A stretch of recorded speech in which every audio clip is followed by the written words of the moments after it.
Jadi ada indikatornya bahwa kami setiap ketika berkas itu lengkap tidak boleh lebih dari 1 jam sudah masuk ke rekening ahli waris.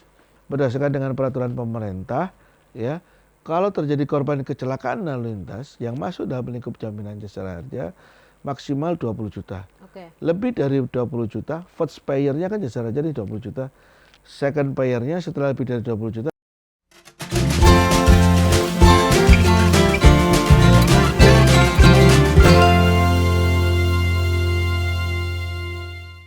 Halo Tribuners, kita jumpa lagi di bincangtribunlombok.com bersama saya Laila Tuniam, jurnalis tribunlombok.com. Hari ini kita akan membahas terkait dengan jasara harja. Jadi mungkin Tribuners di rumah sudah tidak asing dengan jasara harja. Kalau dibuka itu STNK atau surat kendaraan bermotor, di belakangnya itu ada jasara harja. Nah, sebenarnya apa sih layanan asuransi yang ditanggung oleh jasara harja? Dan untuk membahas ini kita sudah kedatangan narasumber Kepala Unit Operasional dan Humas Jasara Harja Cabang Nusa Tenggara Barat, Bapak Wahyu Priya Wibowo. Panggilannya apa, Pak? Wahyu. Bapak Wahyu. Wahyu gitu aja. Pak Wahyu, terima kasih sudah mampir nih di podcast bincangtribunlombok.com. Ya. Tadi saya sudah menyampaikan apa sih sebenarnya layanan yang diberikan oleh Jasara Harja. Mungkin Pak bisa dijelaskan kepada Tribuners semua yang di rumah. Ya. Baik Pak, terima kasih atas kesempatan yang diberikan ya. Jadi kalau boleh saya sedikit berbicara, Jasara Harja ini merupakan salah satu badan usaha milik pemerintah. Kita di bawah Departemen Keuangan, tugasnya 2, yaitu melaksanakan Undang-Undang 33 dan 34. Undang-Undang 33 yaitu memberikan perlindungan dasar kepada setiap penumpang umum, alat angkutan umum, baik darat, laut maupun udara, ketika mengalami kecelakaan lalu lintas dijamin oleh Jasara Harja. Saat dia berangkat sampai ke tempat tujuan. Itu yang Undang-Undang 33. Sementara Undang-Undang 34 yaitu memberikan perlindungan dasar ketika terjadi kecelakaan lalu lintas jalan. Nah, itu yang dikolektif oleh Jasara Harja. Seperti yang disampaikan tadi Mbaknya, ada Jasara Harja. Sebetulnya di balik daripada STNK itu ada notis pajak. Di situ ada kolom, ada PKB, ada BPNKB, ada SWDKLJ. Nah, itulah yang dihimpun oleh Jasara Harja, dikembalikan lagi kepada Jasara Harja ketika korban mengalami musibah kecelakaan lalu lintas dalam lingkup jaminan Jasara Harja. Ada istilah SWDKLLJ, sumbangan wajib dana kecelakaan lalu lintas jalan. Nah, itulah yang dikelola oleh Jasara Harja. Kemudian nih Pak, saya mengutip, jadi di undang-undang itu Undang-Undang Nomor 3 menjelaskan tentang dana pertanggungan wajib kecelakaan penumpang, menjelaskan korban yang berhak atas santunan adalah setiap penumpang yang sah. Memang ada penumpang yang tidak sah. Penumpang yang sah itu yang bagaimana maksudnya? Jadi kalau dikatakan penumpang sah adalah penumpang yang membeli tiket. Penumpangnya membeli tiket? Ya, penumpang membeli tiket. Karena ada misalnya nih, di dalam angkutan umum, itu kan ada beberapa penumpang yang bukan tidak sah. Misalnya seperti ini, ada asongan. Selain daripada ada penumpang-penumpang yang tidak membeli tiket secara otomatis kan tidak sah itu. Ketika terjadi kecelakaan tidak bisa dijamin oleh Jasara Harja. Karena hakikat daripada Undang-Undang 33 adalah ketika dia membeli tiket itu sudah termasuk terkutip premi asuransi Jasara Harja, yaitu Undang-Undang 33 tahun 1964.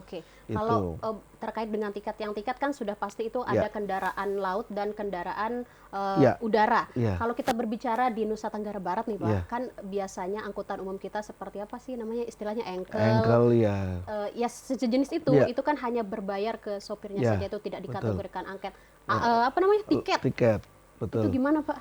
Nah, ketika dia si penumpang itu sudah membayar sebagian daripada ongkos itu sudah termasuk membayar tiket. Sama aja dengan membayar tiket, dan dia diberikan perlindungan ketika dari berangkat titik awal sampai ke tempat tujuan. Misalnya nih, dia berangkat dari Mas Bage sampai ke Pertais atau di terminal Pertais. Ketika di tengah-tengah perjalanan itu mengalami eksiden atau kecelakaan, Jasara Harja akan memberikan perlindungan. Nah, disinilah, dari uang ongkos tiket itu dikelola oleh pemilik kendaraan bermotor umum. Nanti setelah dikolektif setiap tahunnya membayar di kantor bersama Samsat. Itu. Jadi itulah Undang-Undang 33. Kalau kecelakaan tunggal misal, itu termasuk ditanggung oleh Kalau kecelakaan tunggal tidak ditanggung oleh jasa raja. Karena apa? Konsep daripada Undang-Undang 34 itu adalah third party liability. Jadi tanggungan pihak ketiga. Kecelakaan dua kendaraan bermotor saling bisa menjamin. Jadi misalnya kecelakaan kendaraan A dengan B, A bisa menjamin B, B bisa menjamin A. Karena dua-duanya membayar pajak. Lah ini diharapkan kepada masyarakat untuk tepat waktu membayar pajak. Karena apa? Ketika orang membayar pajak sudah otomatis membayar juga dengan SWDK LLC. Nah itulah sudah mulai timbul perlindungan dasar ketika terjadi kecelakaan lalu lintas yang masuk dalam lingkup jaminan jasa raja dijamin oleh jasa raja.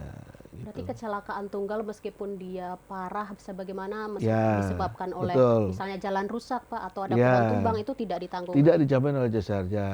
Ada beberapa juga kasus misalnya kayak di Sembalun, itu kan sering terjadi kecelakaan lah tunggal masuk ke jurang dan sebagainya, itu juga di luar jaminan jasa raja. Pemahaman terkait dengan ini Pak gimana di masyarakat?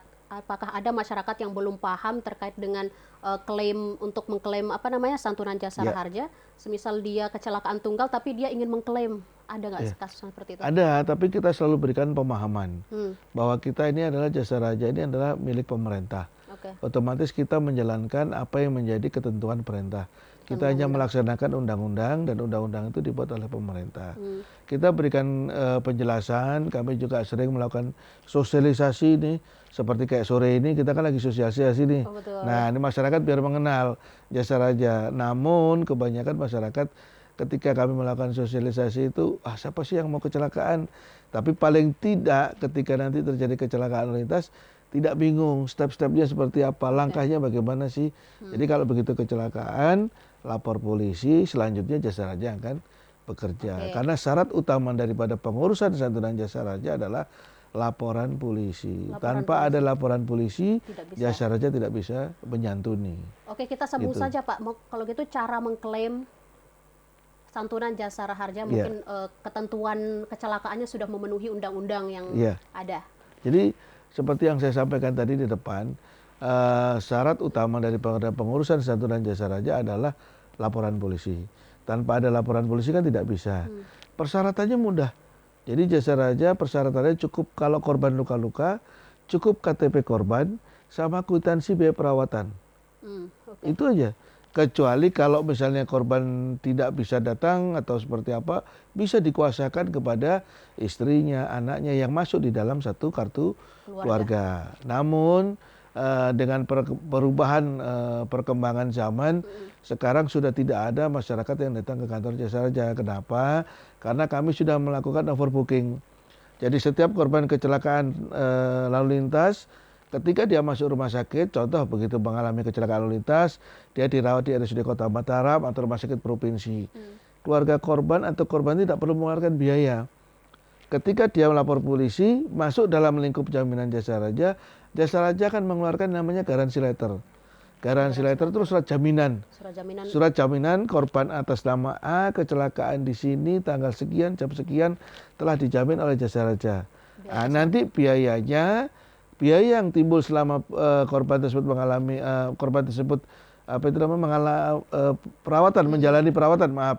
menjalani perawatan di rumah sakit, nanti pihak rumah sakit yang akan ngeklaim ke jasa raja sesuai dengan ketentuan yang berlaku. Dan itu ditanggung oleh jasa raja. Iya.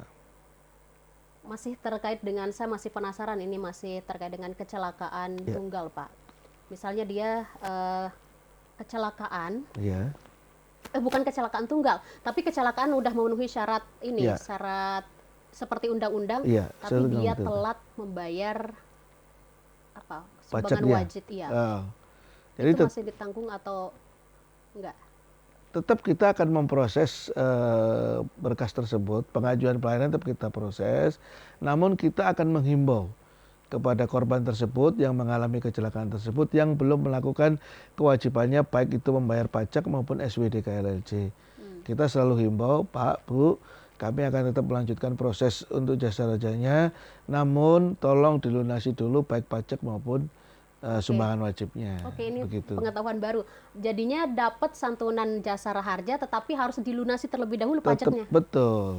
Tetap kita menghimbau agar, karena itu tadi hak dan kewajiban harus seimbang. Tidak mungkin dong korban kecelakaan ini hanya menuntut haknya aja, tapi kewajiban untuk bayar pajaknya belum dipenuhi. Nah, penuhi dulu ya. Penuhi kewajibannya, maka masyarakat akan mendapatkan haknya gitu, ketika terjadi musibah kecelakaan lalu lintas. Jangan terbalik, haknya dituntut, kewajibannya nggak dijalankan.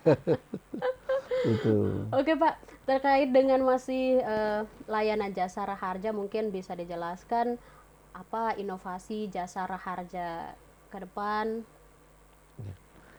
Di tengah digitalisasi, mungkin sosialisasinya digencarkan untuk lebih memahami sebenarnya keberadaan Jasara Harja ini tuh sepenting apa sih? Iya, jadi pada prinsipnya Jasara Harja ini hadir, pemerintah hadir melalui Jasara Harja untuk memberikan perlindungan dasar terhadap korban kecelakaan lalu lintas. Di era digitalisasi ini Jasara Harja juga sudah melakukan reformasi. Jadi kita melakukan sosialisasi itu tidak lagi kita melakukan penyebaran pamflet, brosur dan sebagainya. Tetap kita lakukan sosialisasi on the spot. Kami juga melakukan sosialisasi melalui media sosial. Kami juga aktif di Facebook, di Instagram Jasara Harja. Tolong nanti di follow ya Jasara Harja NTB ya. Promosi sedikit. Boleh. Ya kan. Nah, nanti di situ ada beberapa terkait dengan pesan-pesan keselamatan. Nah, kami di sini Jasara Harja juga tidak hanya berkewajiban untuk menyerahkan santunan terhadap korban kecelakaan. Namun kami juga aktif untuk mencegah daripada terjadi kecelakaan. Karena insya Allah doanya orang Jasara Harja ini baik. Mudah-mudahan nggak terjadi kecelakaan, aman, safe ya kan. Nah, semua itu juga berharap seperti itu. Iya, tidak ada kecelakaan, betul. Tidak ada.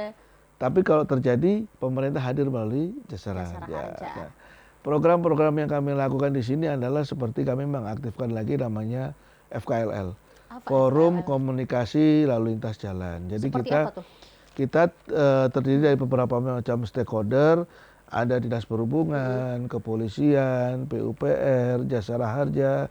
Kita aktif menggalakkan namanya FKLL itu setiap 1 bulan sekali pertemuan untuk membahas upaya-upaya apa sih kita untuk mencegah terjadi kecelakaan. Kenapa kita menggandeng beberapa stakeholder? Karena Jasara Harja tidak mungkin berdiri sendiri tanpa dibantu oleh mitra kerja terkait, Dinas Perhubungan, Kepolisian, PUPR, seperti itu. Misalnya, sering terjadi kecelakaan karena apa? Kurangnya penerangan, lampu penerangan jalan, jalannya sempit lah. Kita menggandeng beberapa stakeholder tersebut, berkolaborasi, bersinergi untuk berupaya melakukan pencegahan terhadap kecelakaan lalu lintas. Kemudian kami juga aktif melaksanakan namanya PPKL. PPKL ini yaitu program pengajar peduli keselamatan lalu lintas. Jadi kita menyentuh kepada Bapak Ibu guru, mengharap kepada anak didiknya ini ketika jam pelajaran berlangsung memberikan pesan-pesan keselamatan. Hati-hati nak, nanti pada waktu pulang di jalan gunakan helm yang berstandar nasional Indonesia, jangan lupa surat-suratnya, SIM, STNK dan lain sebagainya. Bagi beberapa sekolah yang mempunyai running text, kami juga melaksanakan di running text. Hati-hati di jalan, bayar pajak pada tepat waktunya, dan itu kita himbau terus itu. Nah, kalau tidak punya running text, kami mulai voice announcer. Ya, jadi kami sudah punya ada voice announcer standar yang dari kantor pusat, itu yang kami putar berulang-ulang. Di sekolah. Di sekolah-sekolah. Jadi hati-hati di jalan, gunakan helm, keselamatan dan sebagainya. Kami juga tidak hanya menggunakan bahasa Indonesia, tapi juga menggunakan kearifan lokal, bahasa Sasak, bahasa Lombok dan lain sebagainya. Supaya lebih menarik juga. Lebih menarik juga. Seperti itu. Nah, ini kan pesan-pesan keselamatan lalu lintas ini, kalau dari yang saya tangkap dari Bapak ini ditekankan di sekolah-sekolah. Apakah kecelakaan lalu lintas sepanjang waktu ini tuh didominasi oleh anak-anak sekolah yang mungkin tidak tertib lah di jalanan?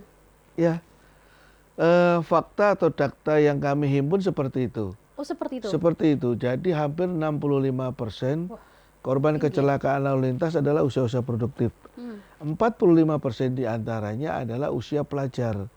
Nah, inilah yang sesuatu hal yang sangat disayangkan, di mana kecelakaan itu kan sepertinya bisa dicegah nih. Ketika kita berhati-hati, insya Allah tidak akan terjadi kecelakaan lalu lintas. Tapi kalau terjadi kita tetap akan memberikan santunan tersebut. Nah, ini yang disayangkan generasi muda kita meninggal atau luka-luka sia-sia di jalan. Makanya itu kami selalu menghimbau agar tetap selalu berwaspada, hati-hati di jalan. Khususnya pelajar SMA, mahasiswa, kami selalu aktif melakukan kegiatan sosialisasi tersebut kita sampaikan. Termasuk kami juga sudah bekerja sama dengan beberapa universitas untuk melakukan kegiatan safety reading, safety campaign. Kita lakukan terus itu berkesinambungan. Dengan upaya, dengan harapan untuk mencegah tingkat kecelakaan lalu lintas di usia pelajar dan mahasiswa. Usia produktif lah. Sangat disayangkan. Ya. Kalau saya lihat dari data yang saya temukan, yang saya dapat nih Pak dari Jasara Harja, peningkatan laka lantas itu meningkat. Ya. Berarti seefektif apa program dari Jasara Harja untuk menekan angka laka lantas seperti program apa namanya tadi? PPKL, FKLL. Dua yang tadi program. Memang kecelakaan itu adalah sesuatu hal yang tidak bisa kita cegah. Iya, memang tidak bisa kita cegah, tidak bisa dihindari, namun kita terus berupaya. Kita terus berupaya untuk selalu melaksanakan sosialisasi baik PPKL, FKL terus. Bahkan kami pun juga sudah mengembangkan yang namanya WA Blast.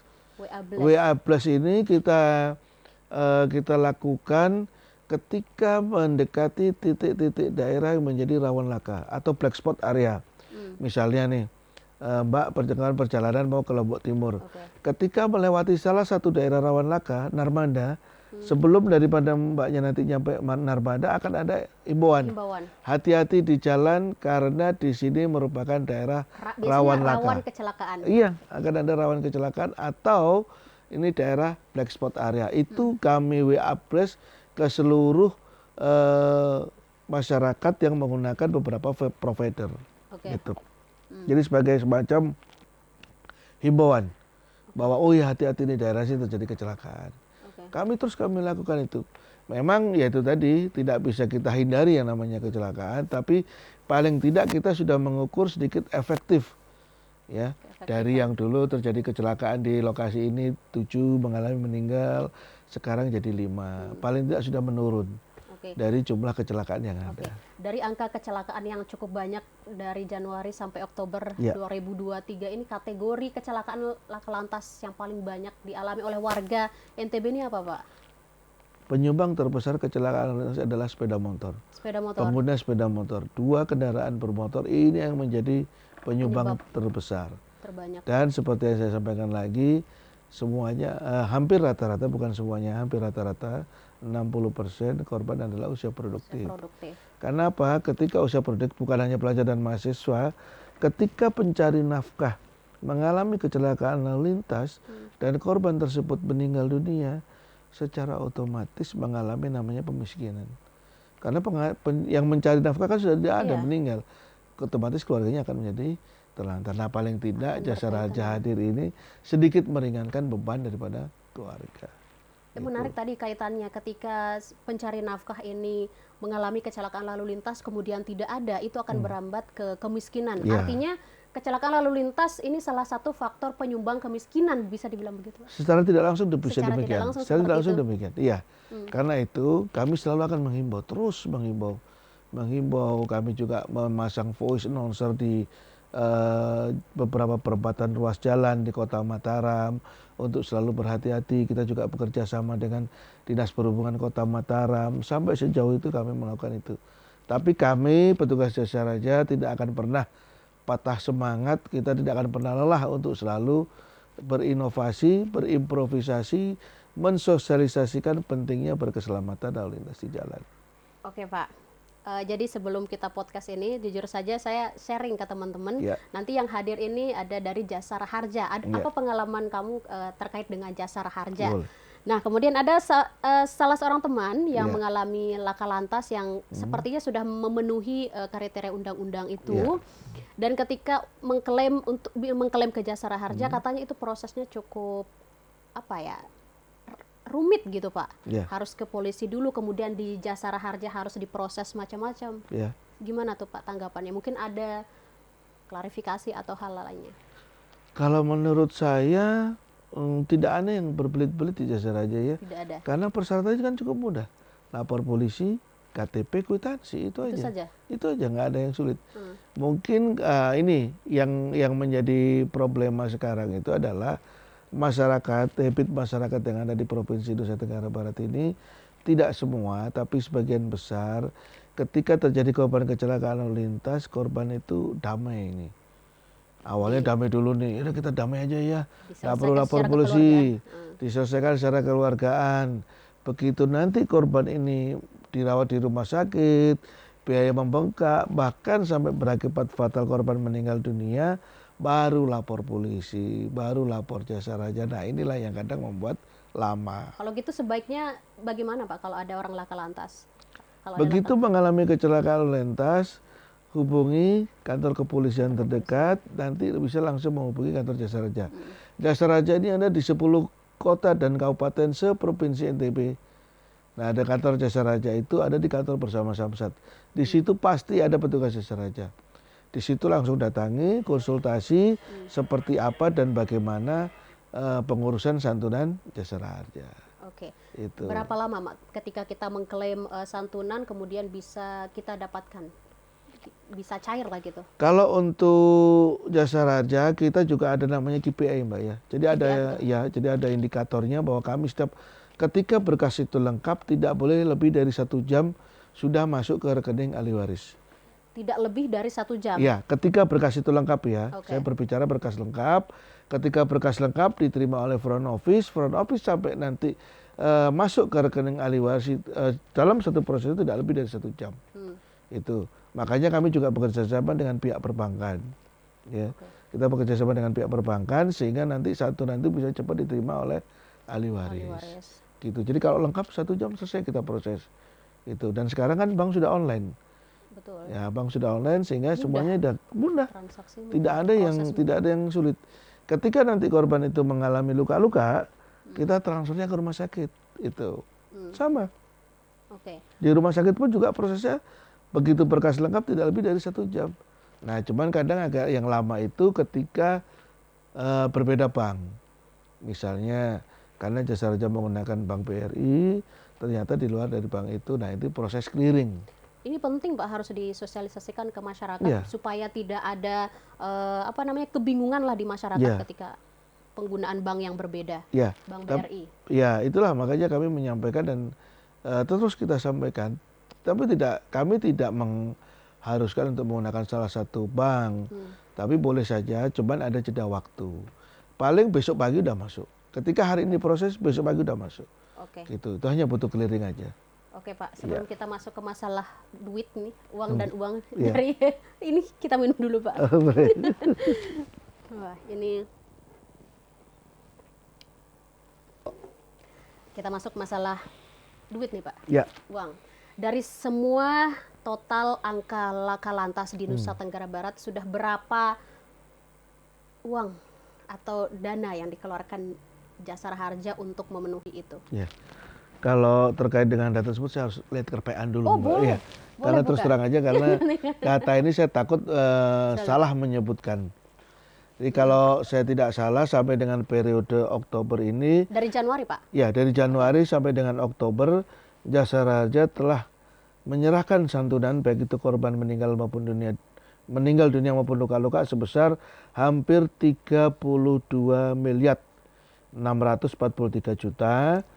Kemudian dengan jumlah sebesar 1.496 korban yang telah kita santunin dan jumlah ini mengalami kenaikan sebesar 8,25% dibandingkan dengan periode yang sama di 2023. Jadi kalau kita bandingkan antara 2022 Oktober dengan 2023 Oktober ini mengalami kenaikan sebesar 8,25%. Nah inilah. Kan mengkhawatirkan Pak kalau sangat ada peningkatan. Iya, sangat mengkhawatirkan dan dan itu program mungkin yang lebih yang lebih bisa menekan jauh mungkin Pak angka kita itu mungkin seperti apa dari Jasara Harja? Inovasi mungkin. Ya, kami sudah terus lakukan itu. Bahkan kami terus lakukan itu. Bahkan kami pun juga melaksanakan namanya operasi gabungan. Operasi gabungan itu ada beberapa mitra terkait seperti Jasara Harja, kemudian dengan pihak kepolisian, dinas perhubungan, bahkan juga Bapenda kami melaksanakan itu terkait dengan kelengkapan surat-surat, menggunakan helm dan lain sebagainya. Namun habit masyarakat di sini tidak pernah menggunakan helm. Balik lagi ke perilaku. Perilaku Pribadi ya? masyarakat. Karena tidak semua warga NTB Tidak seperti semua itu. paham, paham dan sadar terkait dengan perlindungan terhadap dirinya sendiri aja lah paling tidak itu.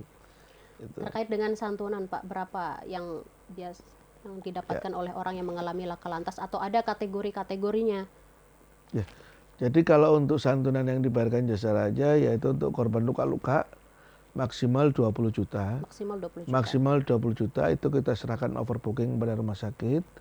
Kemudian selain daripada 20 juta tersebut ada biaya manfaat lagi, yaitu biaya manfaat untuk pertolongan pertama IGD itu sebesar 1 juta. Biaya manfaat terkait dengan pertolongan biaya ambulan, misalnya korban terjadi kecelakaan di Lombok Timur, dia dirawat di RSUD Sujono, karena kondisinya parah dirujuk ke rumah sakit provinsi. Nah ini ada bantuan biaya ambulan sebesar maksimalnya 500 ribu, sehingga total semuanya 21.500 ketika dimaksimalkan. Kemudian untuk korban untuk korban meninggal dunia santunannya sebesar 50 juta. Utuh, tidak ada potongan, tidak ada biaya administrasi. Itu diterima oleh ahli waris tapi tidak bersentuhan dengan uang. Karena Jasara Harja tidak boleh sama sekali bersentuhan dengan uang. Sifatnya cashless. Jadi semuanya sudah kita transfer ke rekening ahli waris dengan rekening yang sudah dituju. Semuanya clear and clear, tidak ada potongan sama sekali. Kalau kondisi pasien ini melebihi dari biaya 20 juta? Ya, kalau lebih dari 20 juta, ketika dia menjadi kepesertaan BPJS, maka dia akan dialihkan ke BPJS. Karena apa? Berdasarkan dengan peraturan pemerintah, ya, kalau terjadi korban kecelakaan lalu lintas yang masuk dalam lingkup jaminan Jasara Harja maksimal 20 juta. Lebih dari 20 juta, first payer-nya kan Jasara Harja ini 20 juta. Second payer-nya setelah lebih dari 20 juta nanti BPJS. Berarti yang melanjutkan biaya itu BPJS. BPJS nanti yang melanjutkan. Limitnya Jasara Harja ya 20 juta. 20 juta. Itu tidak lebih dari itu.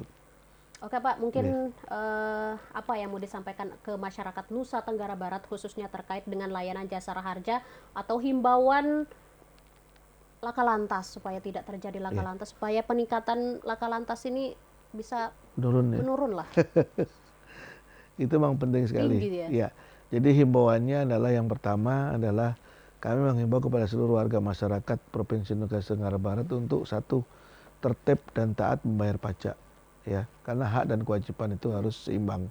Yang kedua, saya menghimbau untuk selalu berhati-hati di jalan, gunakan helm yang berstandar SNI, lengkapi dokumen-dokumen pada saat berkendara seperti SIM, STNK. Dan saya juga berpesan kepada Bapak Ibu untuk selalu mengawasi putra-putrinya ketika berkendara agar selalu berkeselamatan dan nyaman di jalan, sehingga kita berusaha untuk menekan angka kecelakaan lalu lintas. Itu aja sih pesan kami. Masih ada sih yang saya ingin saya tanyakan Pak. Boleh. Ini belum berakhir loh. Boleh. Kalau saya lihat kita dari diskusi. semua deretan kantor di Jalan Majapahit, Jasara Harja itu kantor yang paling tenang kalau saya lihat. Karena tidak begitu banyak aktivitas atau bisa dibilang euforia nggak? Enggak sih. Enggak. Jangan dong kalau khawatir banyak kecelakaan. Ya paling tenang gitu Pak. Aktivitasnya itu mungkin masih tersembunyi di balik layar gitu. Harus di expose lah. Iya. Kami tidak menutup diri sebetulnya. Kami juga selalu mengeksplor. Ya, semua kegiatan Jasara Harja kami selalu ada. Ya, kami juga selalu sosialisasi di Car Free Day.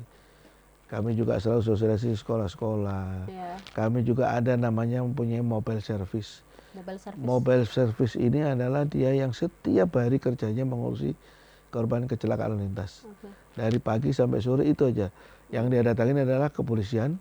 Jadi pagi itu dia mendatangi kantor kepolisian, mencatat di mana terjadi kecelakaan lalu lintas, kemudian ke rumah sakit, mendatangi korban kecelakaan lalu lintas untuk kita berikan edukasi, lapor polisi dan lain sebagainya, sehingga proses santunan jasanya bisa cepat. Kemudian nanti kita ngambil tagihan rumah sakit itu kita proses sehingga kita bayar secara overbooking ke rumah sakit. Sehingga tidak ada lagi masyarakat yang datang, bagaimana saya kalau mengurus kesehatan ini, semuanya didatangin oleh namanya mobile service. Itulah tugasnya dia untuk jemput bola dimanapun Anda korban kecelakaan lalu lintas. Kalau misalnya ada masyarakat yang ingin konsultasi Pak, bisa melalui apa? Boleh, nanti bisa berkonsultasi, datang ke kantor Jasa Raja di Jalan Majapahit nomor 60. Karena tidak semua paham terkait dengan layanan Jasa Raja, kemudian yang mendapat santunan itu kan tidak semua memahami gitu. Iya, kami siapkan untuk kami selalu berkoordinasi, kami siap menjelaskan sampai betul-betul jelas. Pak. Itu seperti apa sih penggunaan Jasa Raja? Nggak ribet kok. Seharusnya ada WA atau sosmed khusus untuk menangani konsultasi keluhan masyarakat terkait dengan Jasa Raja. Ada. Di mana Pak, boleh di-share? Jasaraja.ntb. Jasaraharja.ntb. Itu di Instagram kami ya. Di Facebook kami juga ada Jasa Raja juga NTB. Di situ nanti silakan untuk berkomunikasi apapun silakan. Bisa datang ke kantor, bisa telepon saya juga bisa 081231350026. Bisa dicatat. Ya. Kami selalu terbuka. Jadi kepada siapapun masyarakat NTB yang mengalami musibah kecelakaan, kami akan tetap memberikan yang terbaik untuk korban kecelakaan lintas, namun dalam lingkup jaminan Jasa Raja. Karena tidak semua kasus kecelakaan dijamin oleh Jasa Raja. Harus memenuhi kriteria yang tercantum dalam undang-undang. Iya, masuk dalam lingkup jaminan Jasa Raharja. Betul. Oke, baik Pak. Terima kasih banyak. Ini mungkin diskusi yang cukup menarik terkait dengan layanan Jasa Raharja. Kemudian ada pemahaman-pemahaman baru yang baru kita tahu. Jadi tidak semua laka lantas itu ditanggung Jasa Raharja. Ada ketentuan-ketentuan tersendiri. Siap. Tahun depan mungkin kita tunggu Pak, 2024 kita diskusi lagi. Apakah laka lantas ini menurun atau kita tidak berharap meningkat. Kami juga berharap tidak terjadi kecelakaan. Tidak terjadi kecelakaan tentu saja. Atau mungkin nanti kita berbicara tahun depan ada inovasi yang lebih menggebrak dari Jasa Raharja, kita tidak tahu. Siap. Kita tunggu kehadiran Jasa Raharja. Podcast bincang atau diskusi seperti ini selanjutnya. Siap. Pak, terima kasih banyak sudah hadir. Terima kasih.